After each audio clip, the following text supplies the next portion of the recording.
Few things are for sure in this life, but this is. If we live for any substantial amount of time, we will encounter grief due to the loss of a loved one. Not something any of us ever want, and we all handle it differently. This podcast is to feature those who have done purposeful and meaningful things through their grief. These people featured on here are normal folks, just like you and me, who were thrust into a place they never wanted to be in their lives. A painful place.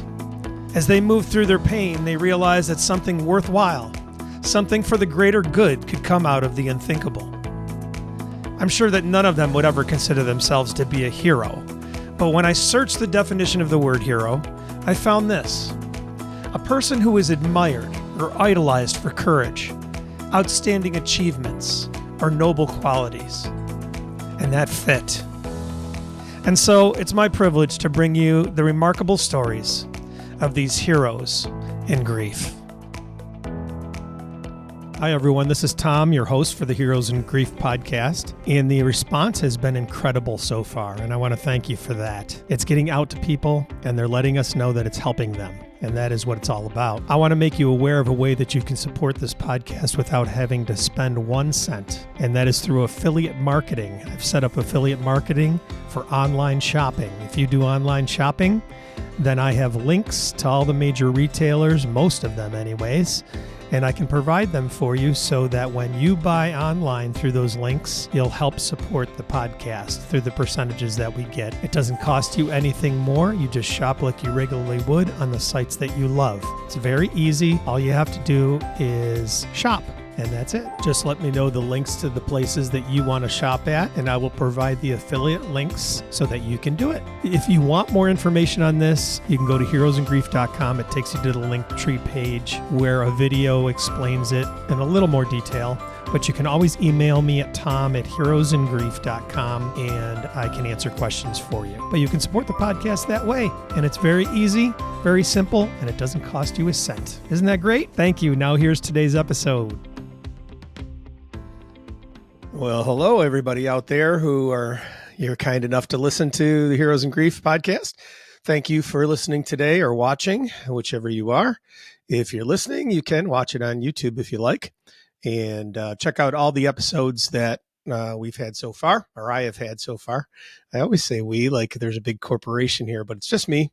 And that is part of the reason why I haven't been on in a few weeks, because life has been happening, so my schedule changed a little bit, and that's all for the good, really. I've been just driving, Uber and stuff, and I drive for a charter company in Niagara Falls part-time. So I've been driving a lot, and that's what I've been doing for income. And, the grief stuff, I love that I've been called to get into this field, to work in the grief community. So the podcast came out of that. And also I'm doing some speaking engagements here and there, and I want to expand that. And so I was a little frustrated because I was feeling, well, how am I going to do that? Because I'm working so much and time was being taken up by everything. So I sought out my spirit guides and Jeff and whoever is going to answer from that realm. And I said, how am I supposed to do this? And it was great. I'll tell you the story, what happened. And this whole podcast is going to be about these stories a little bit, I guess. And that's what I've been feeling led to get across to you guys in this one. And so what happened was I was driving Uber.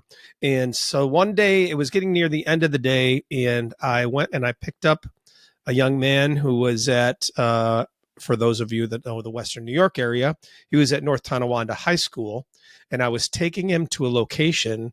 And now this was way up north in our area, and it was about a half-hour drive or more from the school up to this rural area up in Niagara County here. And so I know that when you take someone out there, you're usually not going to get a ride back or whatever, but I figured, well, I'll take him out there. The fare is okay. And then I will, I'll circle around back home and finish the day. So I'm driving him out there, and all of a sudden, a couple of miles from his house, another ride pops up on Uber and it is someone who's about 2 minutes away from where he was. So, and she was going, or this rider was going. I didn't know it was a she at the time. She was going just closer to where I live, and so is Wheatfield actually, which is another about a half-hour drive from where we were. Anyway, so I drop the guy off or the boy off, and then I go and get her and I pick her up. And she's kind of a goth looking girl, but very, very personable. And we had great conversation. So anyway, she gets in the car and I put on an Uber, then I swiped and I said, where's she going? And the place was called Wheatfield Commons. Now, those of you who don't know, I'm an entertainer. I'm a singer and a guitar player, and I have performed before Jeff passed. I was about 14, 15 years of entertaining full time here in Western New York. And so my business was during the weekdays, I entertained at care centers and nursing homes and senior places and things like that. And it's fantastic because they're hour-long shows. All those locations in this area have budgets for that and everything. So my schedule was very, very heavy with those. I played almost every single weekday somewhere. And I did over 400 shows a year when I was performing regularly like that. So that was the crux of my business, really. And I'd play restaurants and bars and things during the weekend and nights. And I played in several bands around the area too. So my schedule was very, very full, and it was great. I'm very privileged to be able to say I was full-time entertainer here in Western New York.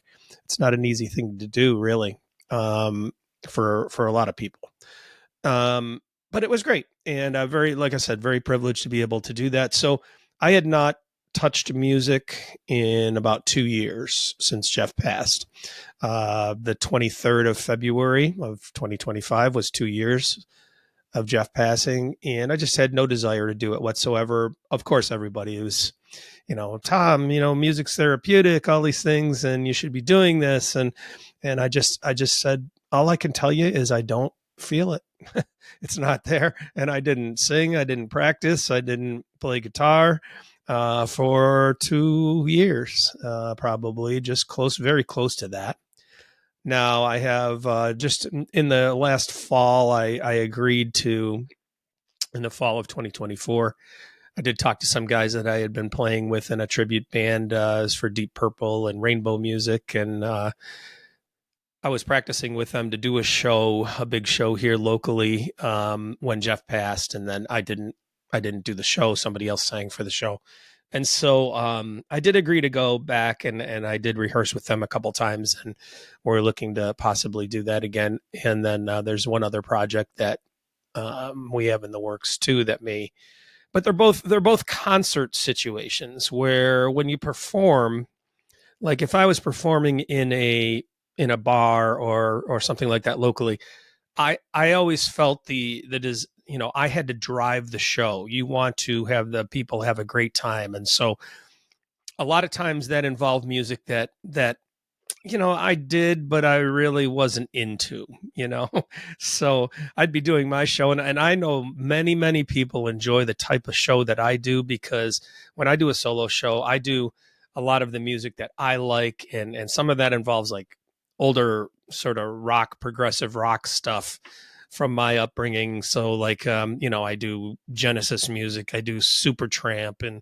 off the beaten path stuff. And I'm not into so much the radio play common stuff as much. And, did I play Brown Eyed Girl? Did I play Sweet Caroline? Of course I did, because people wanted to do that and party and have a good time. But honestly, that wasn't really where my passion was in playing. That's for sure.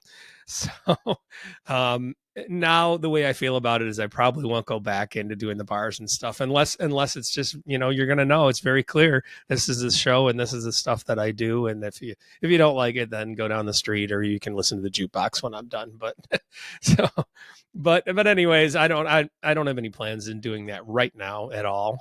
But what happened now, that's a little offshoot of the whole thing, just to give you some background here, because when I took that girl to the place she was going to Wheatfield Commons, which is a memory care and a care center. There's another portion of it. Now, I had performed at the memory care a couple times, a few times, not a lot. It wasn't one of the regular places that I play. I was playing certain locations here sometimes 4 times a month, or monthly, or that type of thing. So there's regular places that I play, and then there was the other offshoots that I did once in a while, and so Wheatfield Commons was one of those places, with the once in a while places. And so when I saw it, I told her that I had done that there in the past, and we kind of talked about that. And then we had a great synchronistic conversation and connection on this whole trip, this ride to Wheatfield Commons. She saw the thing I advertised the podcast with on my seat, and she asked about the podcast, and then we got talking about spiritual things and metaphysical, and we connected just incredibly on that. A lot of times in these conversations in my car, what happens is that you get this synchronicity going, and you just know, like, I've had people get out of the car, and she even said this when she got out of the car. She goes, I can't believe I got you as a driver, because we connected so solidly on some things. So what happened is I gave her the ride there, and then, yeah, she got out and said that. We had great conversation the whole way. We were saying it along the way, like, this is so cool. And then so I drop her off, and then I sat in the parking lot. The day before is when I sought out from the spirit world what I should be doing, how I should be doing this. How do I explore the grief things more? How can I do that with the time factor? Because I would drive all day, I'd get home, I'd be exhausted, and I didn't do a whole lot at night with everything. So that was the day before when I did that. So this happened the day after. I dropped her off, and I'm sitting in the parking lot afterwards. I just sat there, and all of a sudden, bam, it hit me. And it was like, Tom, this is your sign. This is what you're supposed to be doing. So immediately it was settled in me.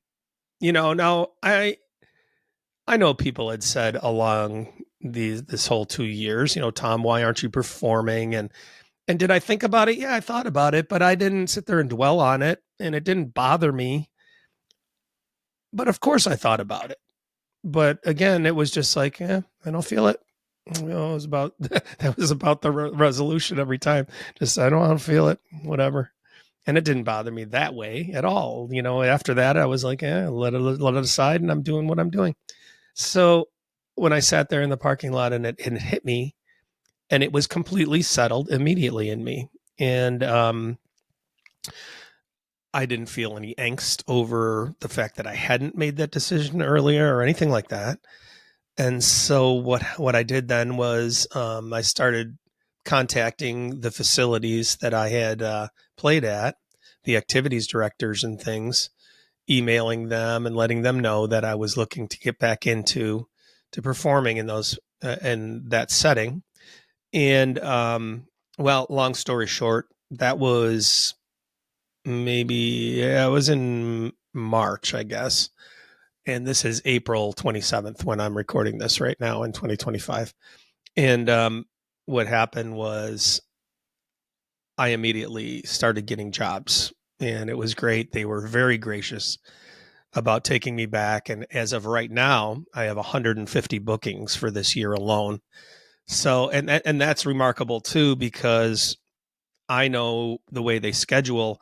Many of these directors, they schedule the year ahead. So many times I was coming into January 1st, and I'd have 250 bookings already for the next year. So they schedule ahead of time. So for me to enter in in March or late February into March, I started performing in March. So that's pretty remarkable for that to be open so much and to have that many bookings. And they still come all the time now. So very, very grateful for that. And what it does is, I perform for 1 hour in a facility, and the pay for that equals about what I would make driving 8 hours or more. So that opened up the time for that, which is great. What has happened since, and why I've been off air for a little while. Now I do this podcast all by myself. I do all the editing and everything else. So it's time consuming. And what I had some financial things to take care of. So I kind of put my nose to the grindstone, even though I am now back performing. Like next week, I have 5. I perform on every weekday, Monday through Friday. I have a show each day. And it's been 3 or 4 a week since March, since about mid-March. So I have those shows, which is great. And it was going to lighten up on my driving, but I had to get some financial things taken care of. So I just drove the other time in between, and it just took away time. And I didn't have time to book the podcasts with people and everything. So that's where it came from. But I'm getting a little bit more set in schedule and settling in that. And so it's nice to have the ability to drum up that money a little bit if I need to for certain things, which I have other things coming up too. But also, what happens is that I've gotten a little bit more organized in how I'm going to do things, and I'm setting up. It's hard because of my schedule for driving for the charter company. I give that availability every Thursday before midnight, and then Sunday they give me the schedule for the following week. So I never know until Sunday what really my availability is, unless I block it out otherwise. So what I've decided to do is that I got to set up a Calendly. They're the online calendar that a lot of people use for scheduling, and put my availability out there for the next few months so that I can get some podcast guests recorded. I don't want to have to fight with this through the whole summer. I want to have the summer free. So I want to batch record some things so I can just put them out weekly during the summer and everything. So if you're listening and you're a potential guest, I'm sorry. I know I haven't made contact with a lot of you because of all this too, but I do want to still have you on and things. So check back with me or follow up with me, and we'll get you on. Hello, friends. I just wanted to take a brief break here in the podcast to make you aware of a very exciting partnership that Heroes in Grief has just formed, and that is with Get Griefy Magazine. I'm going to let their founder and editor-in-chief, Kara Sanchez, tell you all about it. Hey, Heroes in Grief listeners. Life after loss isn't easy, but it can be colorful and full of possibilities. Meet Get Griefy Magazine, a vibrant resource filled with inspiring stories of life after loss, expert advice, and voices from everyday grievers and thought leaders. Together, they're here to help guide you toward the side of life that's left to be lived fully and authentically. Dive into Get Griefy for free on Issue or snag a print copy on Amazon. Connect with us on Instagram at Get Griefy Magazine or visit getgriefymagazine.com to explore, join our thriving small business collective, or discover advertising opportunities. Let's embrace life after loss, boldly and together. And now back to our episode. What else has been going on? This past week on Thursday, I had a chance to go to a new facility here in Western New York. It's in Lancaster, New York. It's called the Western New York Compassion Connection. And what it is a facility that anybody can come there and get grief help for free.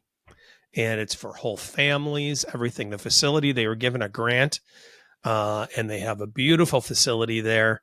And it has a child's room, which has, the little forts in there and all young kids stuff. And then there's a teen room that has some games in there, bubble hockey and shuffleboard and other things. And then there's the adult areas and things. So a whole family can go in there, and they have people available to help with grief, grief assistance in any way. And then they're doing a lot of outreach things too. There's a lot on the plate, and they have some great funding that's already available for them. This is an offshoot of, or not an offshoot, but it was originated by Gwen Mysiak, who is the director of the Punt Foundation here in Western New York. The Punt Foundation is for pediatric cancer, and help with the grief side of that as well, and those families dealing with pediatric cancer and the children themselves. So, and that is actually funded or started by Dawson Knox, a tight end for the Buffalo Bills. So they're associated with that. And now the Compassion Connection is taking off. They had a speaker, started their speaker series, and this is only 2 weeks in for this place, and it's incredible. Great resource for everybody. You should look it up. They've got everything where they're even offering, free Uber cards for people to get there and all this. But they're starting all their programs. They're getting things rolling, and they're going to do some outreach things. And I sat there talking to Gwen afterwards. Well, first of all, the speaker that was there's two of them that were from the Dougie Foundation. And the Dougie Foundation, I'm going to look right at my computer here and tell you. And the Dougie Center, actually, the Dougie Center, it's a well-known international and national community for the help of grief resources for children, for kids, for teens, for parents and caregivers, and for young adults. They have tons of resources on their site. I will have the link in the show notes, but you can go there to Dougie, DOUGY.org. And that is a great resource for grief resources right there, especially for kids and things.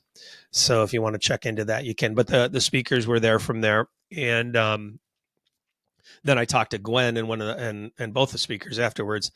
And Gwen was, Tom, we'd like to have you involved. And I'm very appreciative of that. And I explained to her, I said, yeah, I've got to decide and seek out where I'm supposed to be and what I'm supposed to be part of. Because in the past, I would always say, yeah, I do, and I'd get involved in all these things and I'd be stretched out all over the place. And I've just learned, or I've gained through Jeff passing, that I just am very limited in that now. I shut right down and I say, wait, you have to budget your time properly and decide what you want to be part of so that you're not just scattered out all over the place and your focus is good and right. So I feel, now this is usually the way it works with me too, when I'm being directed or led to do something, I start feeling it for a little while, and then the doors kind of open and things are made clear. And that I do feel it for this Compassion Connection facility and their organization and what they're doing. I just have to find out what capacity I would help in that area or be able to participate even in that area. Now they have a men's group coming up, which is great. And I thought about attending that. And it's not just that I want to be part of something that is that I'm one of the helping people. I want to be helped too. I realize that I'm still working through my grief. And so I need that assistance too. And it happens on both sides sometimes when you do stuff like this, but I'm very sensitive to the fact that I'm not through the grieving process all the way, or never will be probably. But, in a lot of areas, new things come up all the time and new experiences as you progress in this dynamic situation of grief. And so I want to be very sensitive to the fact that I need it. And I do. So that is something that's been going on that is great. And man, Western New York people, you got to check out the Western New York Compassion Connection. It's WNY Compassion Connection. Look it up. They have a Facebook page, I know that, and Instagram, and then you can find their website on there. And I do post the events they're having in the Western New York Grief group that we have too on Facebook. And you can find that link to, it's a Western New York network for grief and the grieving that I started just after Jeff passed. And so there's quite a few people in that group, 1,300 or something like that, maybe. I don't know. But it's just a resource center and a safe place for grievers to share things in there. And I monitor that one. I admin that page too. So, but we get things out about the Compassion Connection on there too. And I want to get better in being able to provide resources on there too. That's another thing that's been hampered by my time situation. So I want to be able to do that.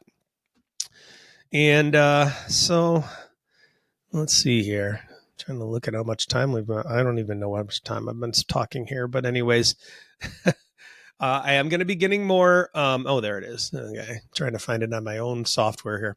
Anyways, I will be getting other guests on, obviously. I'm going to do that. In fact, I talked to Gwen and Jonathan about getting them on about the Compassion Connection or someone from the organization there. So I'll have someone on from there.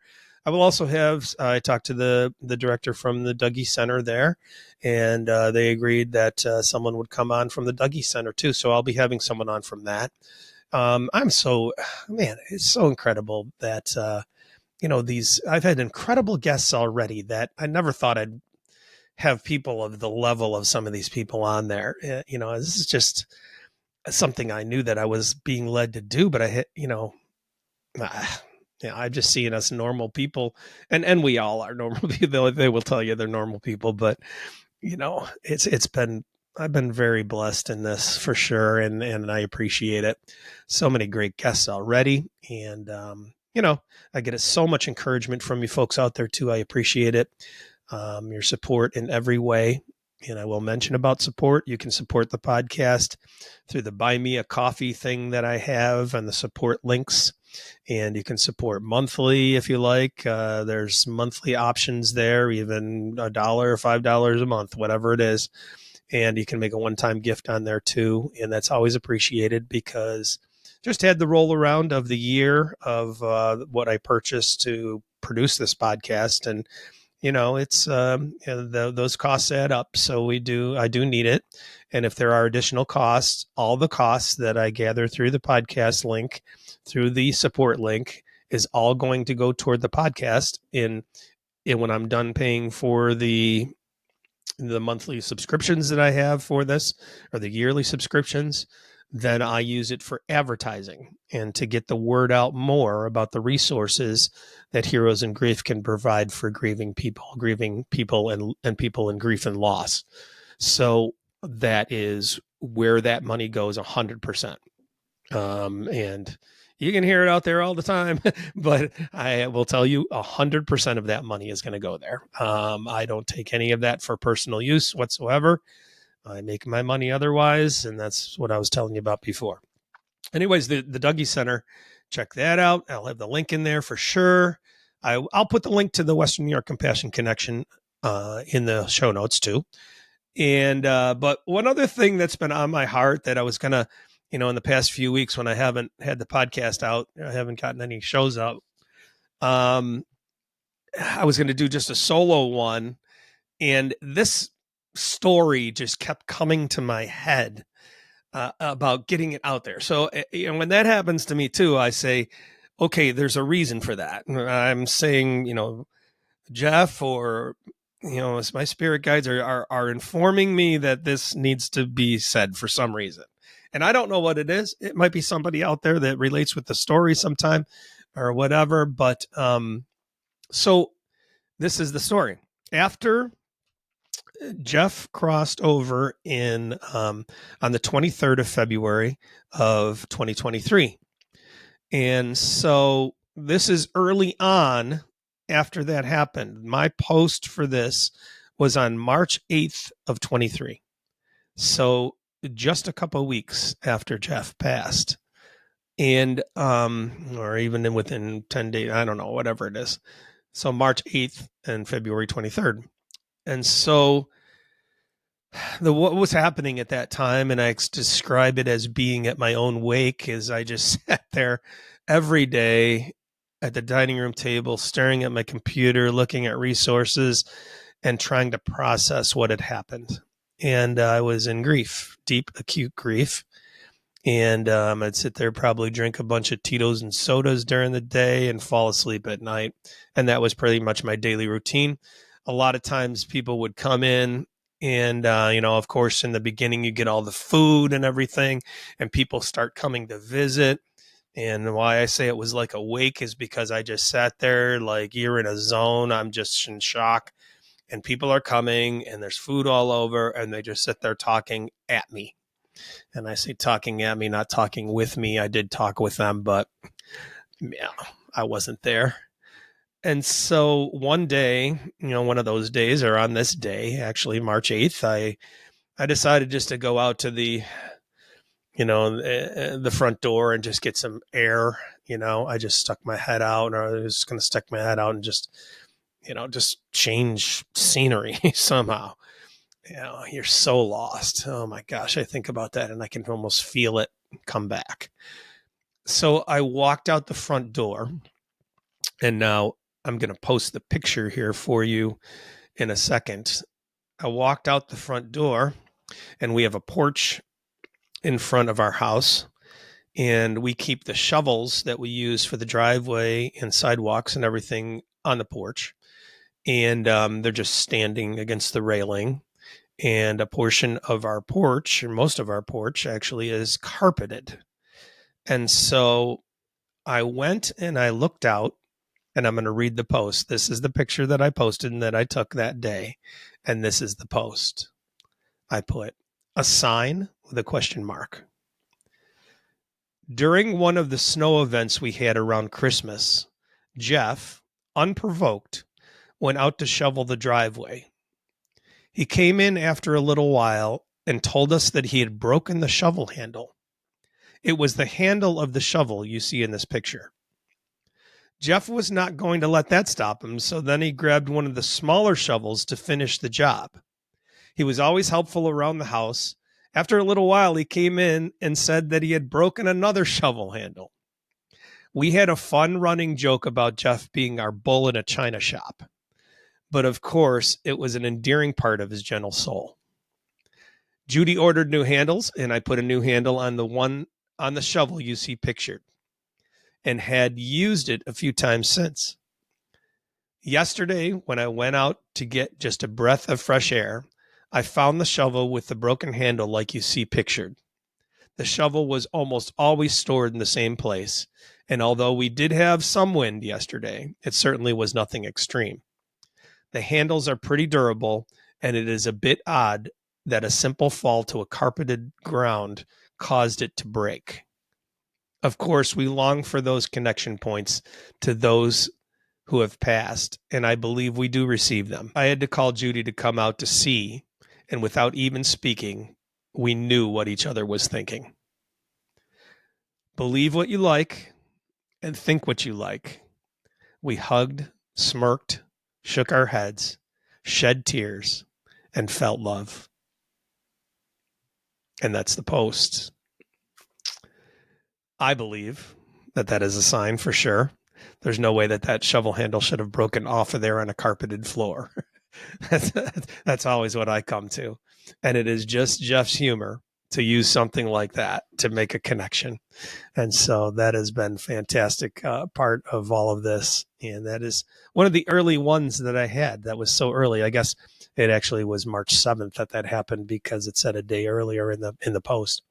But yeah, and I told about other things too. Almost immediately after Jeff passed, I would hear, and I think because he was still very close here for sure, that I would hear every time I walked into the bathroom, and for some reason into the bathroom as I was going to go to the bathroom, and I'd hear "Dad, Dad" in his voice.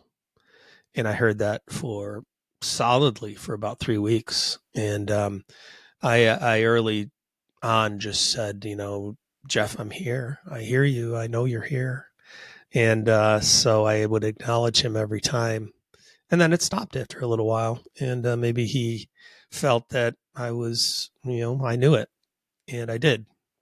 So I love these signs. I still get them all the time. And, I'm looking forward to more of them coming. They come in a lot of different ways and a lot of different times. But I just want to share some of those with you every once in a while. And, I thought of doing a little offshoot of this called Mind Bender Moments. And that is certainly one of them right there. And, but who knows? I don't know. We'll see. Anyways, one other thing, it was just crossing my mind as I was telling you all about that. Oh boy. Oh yeah. I'm going to be part of a book. I was asked to write a chapter in a book. And yeah, I had never authored anything in my life, but it's a story. It's the story of Jeff and his passing.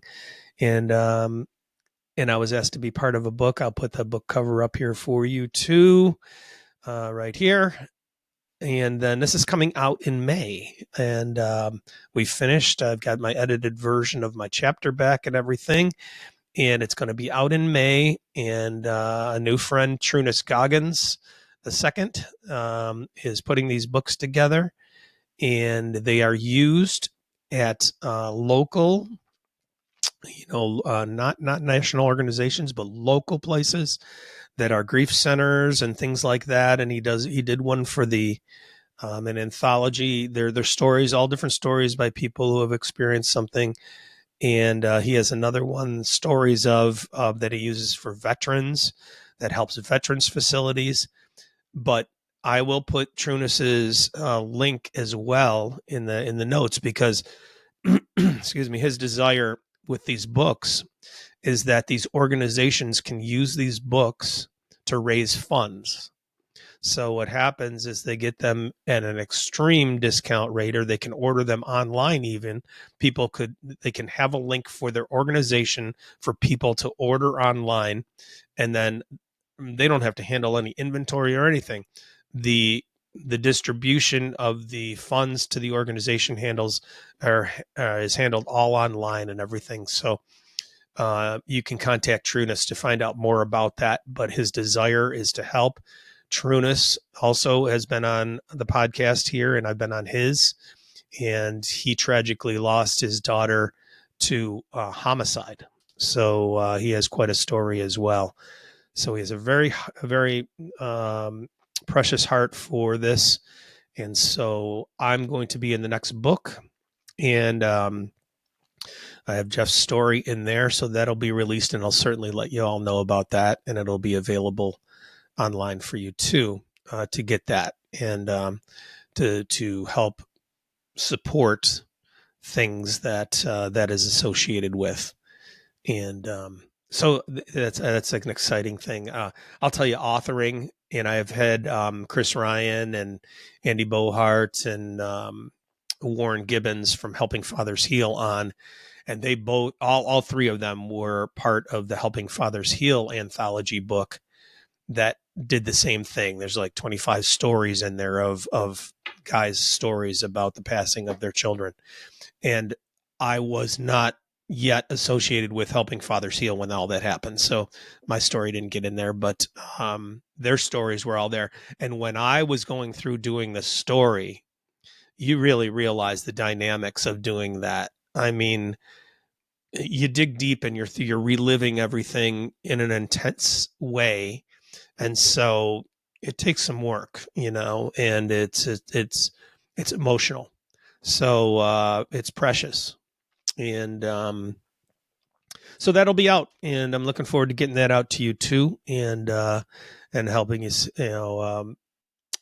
be associated with those kind of things too, because that's great stuff Trunis is doing. And I guess he's gonna be in Western New York. I know that.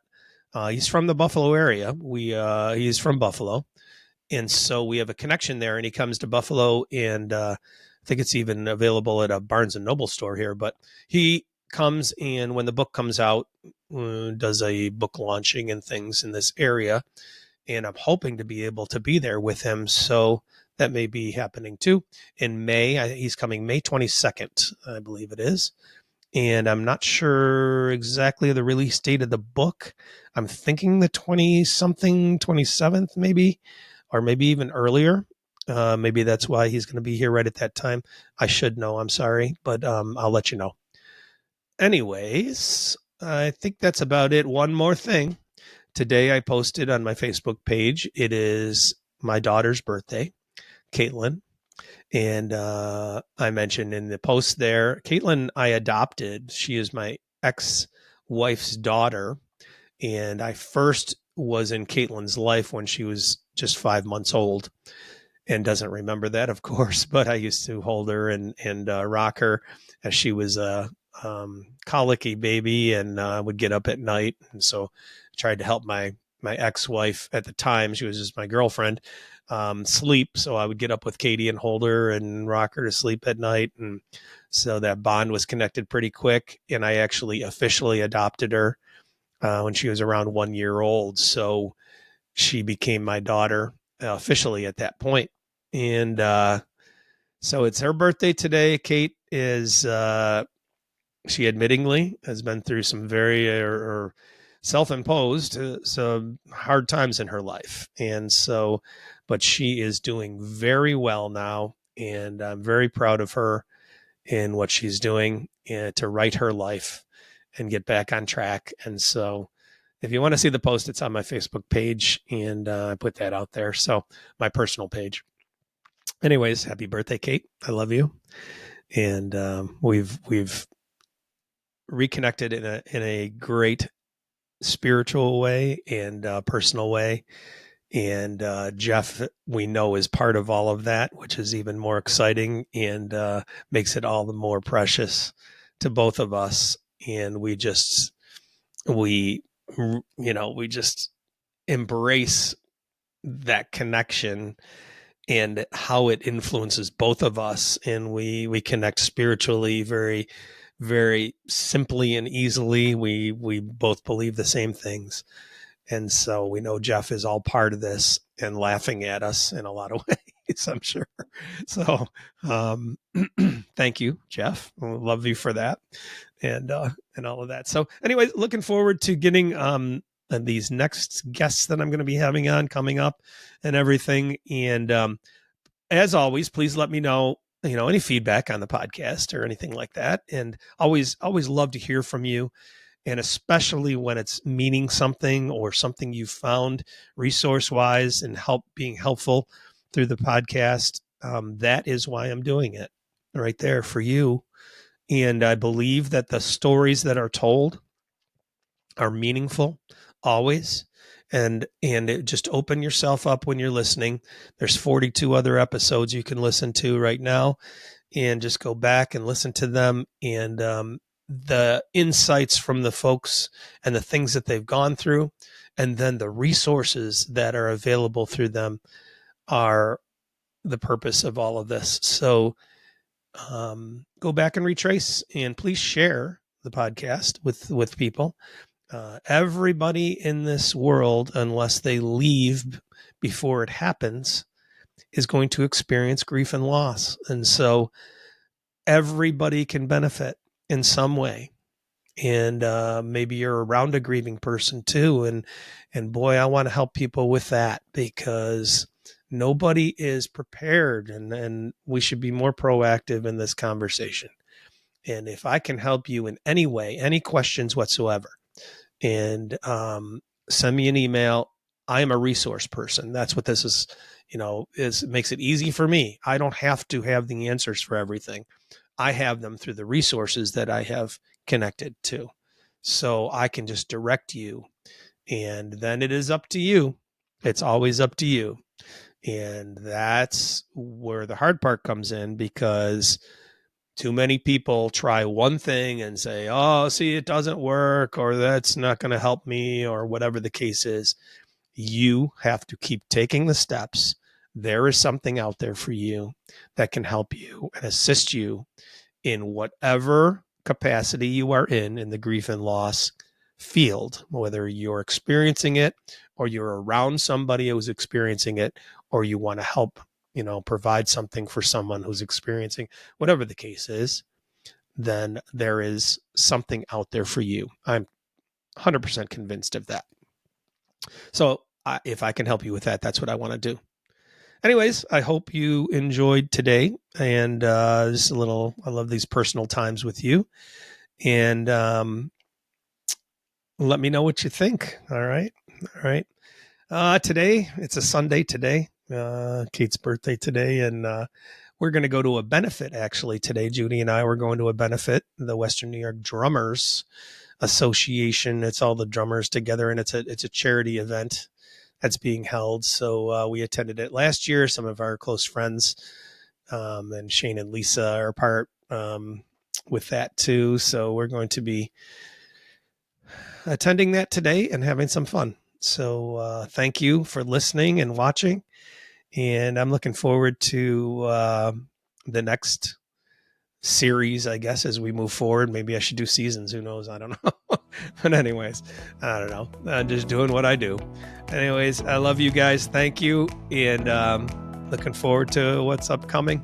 Have a great day today and a great week, and we'll see you soon. Thank you for listening to the Heroes in Grief podcast. If you'd like access to any of the links that we discussed in today's show, you can find them in the show notes. There's also a link there to support the podcast if you care to. And there is an email link for me there. I'd love to hear from you and your ideas about the show or what you thought about the show. You really can help out this podcast to get to more people if you subscribe, rate, or review it in whichever way your platform provides. Each week, Heroes in Grief is released on Sunday, so look for new episodes there. Thank you again for listening to Heroes in Grief.